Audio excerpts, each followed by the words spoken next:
Assalamualaikum warahmatullahi wabarakatuh. Selamat siang teman-teman. Apa kabarnya nih? Alhamdulillah luar biasa ya.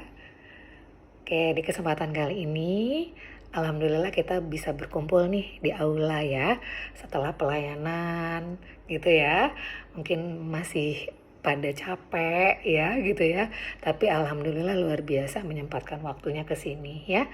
Terima kasih atas kesempatannya untuk saya bisa sharing pengalaman selama 3 hari kemarin mengikuti pelatihan public speaking dan how to be a good speaker. Nih, mungkin teman-teman bingung ya, public speaking itu apa sih gitu ya. Nah, di kesempatan kali ini saya akan coba nih teman-teman, gak lama ya waktu saya untuk berbagi pengalaman ya. Yang pertama mungkin nanti kita akan bahas tentang apa itu public speaking, tujuan dan manfaat serta metodenya ya. Nah, jadi public speaking itu teman-teman artinya bagaimana seni kita memberikan informasi di depan halayak atau di depan audiens. Nah, teman-teman nih, public speaking nih sangat diperlukan dan penting bagi kita ya. Dari semua profesi manapun, dari dokter, perawat, manajerial ya. Suatu saat akan mendapatkan momen ataupun kesempatan untuk berbicara di depan umum, memberikan informasi kepada audiens. Nggak hanya 1, 2, 3, tetapi banyak audiens ya, gitu ya. Jadinya pada saat itu kita mengemban tanggung jawab besar nih. Bagaimana nih caranya berbagi informasi gitu ya, yang bisa sampai ke hati audiens gitu ya. Sebetulnya tanggung jawab besar itu bisa dikaitkan nih dengan mungkin quotes-nya Spider-Man, mungkin ada ingat ya, dimana ada tanggung jawab yang besar, di situ kita harus bekerja keras lebih gitu ya. Mungkin ini bahasa Indonesia ya teman-teman ya, gitu ya, di bahasa Indonesia kan seperti itu ya. Jadi untuk menjadi public speaker yang baik, nah, kita harus tahu nih tujuan utamanya. Tujuan utamanya ada 3 teman-teman. Yang pertama, to inform, memberikan informasi. Kedua, to entertain, harus menarik gitu ya. Yang ketiga, untuk mengajak atau persuasi ya. Nah, level komunikasi atau berbicara itu ada 3 teman-teman ya. Kata, aksi, dan langsung ke hati gitu ya. Jadi nantinya saya akan coba transfer ilmu yang telah saya dapat kemarin, bagaimana tips-tipsnya ya. Tipsnya yang pertama itu adalah mengontrol vokal teman-teman. Mengontrol vokal itu perihal tentang intonasi ya. Intonasi itu kita dikaruniai Allah tuh pita suara yang luar biasa ya. Kadang permasalahan itu banyak datang dari komunikasi kita yang salah, atau kita niatnya ngomongnya nggak kenceng nih, tapi kok pasien dengernya kenceng ya gitu. Nah, itu bagaimana kita mengatur intonasi kita ya. Yang kedua itu kalau bisa teman-teman latihannya pakai pernafasan perut, karena kalau kita bicara dengan nafas dada tuh kebanyakan atau keseringannya tuh kita cepat ngerasa capek atau ngos-ngosan ya. Nah, selanjutnya itu bagaimana kita memegang mic. Nah, saya contohkan ya, mic itu teman-teman sebaiknya dipegang dengan tangan kiri. Mungkin ada yang tahu kenapa harus pakai tangan kiri? Karena kalau kita pegang pakai tangan kanan, kan tangan sebelah sini kan bebas nih. Nah, biasanya kalau di orang timur, tangan kiri itu kan jelek ya, gitu ya. Jadi makanya kita kalau megang mic pakai tangan kanan, sehingga tangan kiri jadi tangan kanan kita bisa bebas gitu ya. Dan posisinya ada di bawah ya. Kalau di atas teman-teman, di atas saya gagang mic, biasanya sering melorot atau licin gitu ya. Nah, yang kedua nih, bagaimana tipsnya, yaitu mengontrol audiens.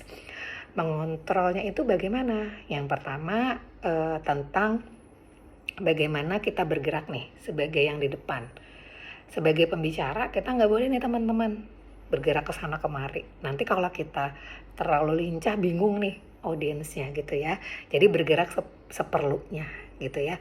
Lalu nggak boleh blocking. Blocking sih apa sih teman-teman? Membelakangi atau memunggungi audience. Kalau misalkan kita lagi paparan, dibutuhkan pointer, sebisa mungkin kita menunjuknya seperti ini teman-teman. Jadi langsung gini ya. Jadi tidak begini. Ya, tidak membelakangi tapi menyamping gitu ya. Nah, lalu ada juga pandangan. Pandangan itu kita kalau bisa teman-teman memandangnya itu di antara kedua alis dan mohon maaf kedua mata di tengah-tengahnya.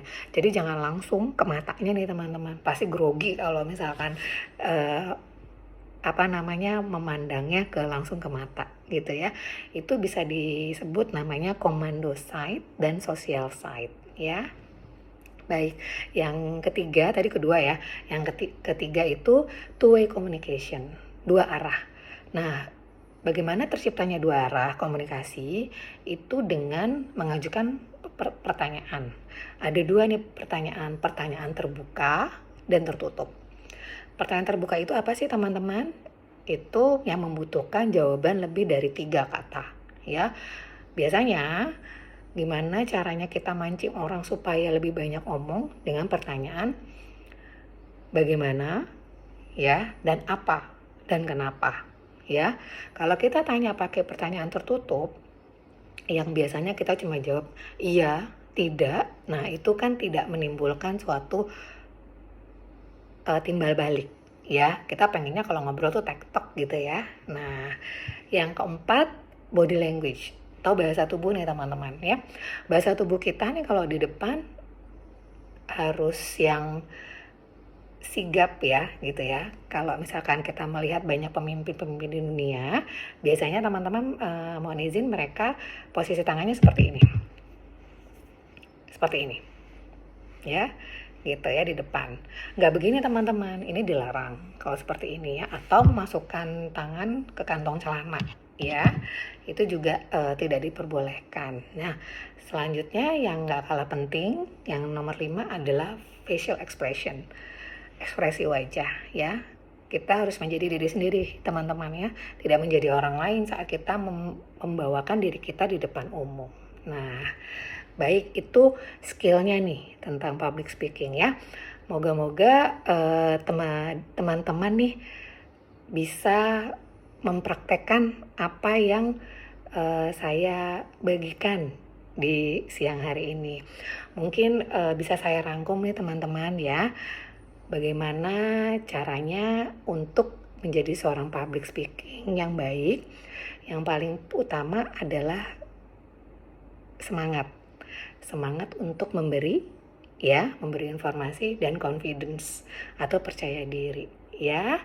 Dan tips-tips yang tadi sudah saya share semoga bisa dimanfaatkan saat di lapangan gitu ya. Jadi memang nggak mudah teman-teman, ini butuh latihan karena tidak ada yang lahir ke dunia ini tuh dengan bakat menjadi public speaker ya. Public speaker yang baik itu ya belajar teman-teman, ya latihan ya gitu ya. Kalau saya boleh nih mengutip dari Mahatma Gandhi, kalau kita tidak berubah dari dalam kita sendiri, itu perubahan tidak akan terjadi gitu ya. Jadi tetaplah belajar teman-teman gitu ya. Tetap semangat untuk kita memberikan pelayanan kepada masyarakat, dan insya Allah akan menjadikan amal bagi kita teman-teman ya. Bekerja secara ikhlas gitu ya, demi kepentingan masyarakat ya. Baik, cukup sekian, terima kasih. Bila ada perkataan ataupun kata-kata saya yang kurang berkenan di hati teman-teman, saya mohon maaf ya. Semoga apa yang kita share di siang ini bisa bermanfaat bagi diri kita sendiri dan orang lain. Baik, saya pamit. Assalamualaikum warahmatullahi wabarakatuh.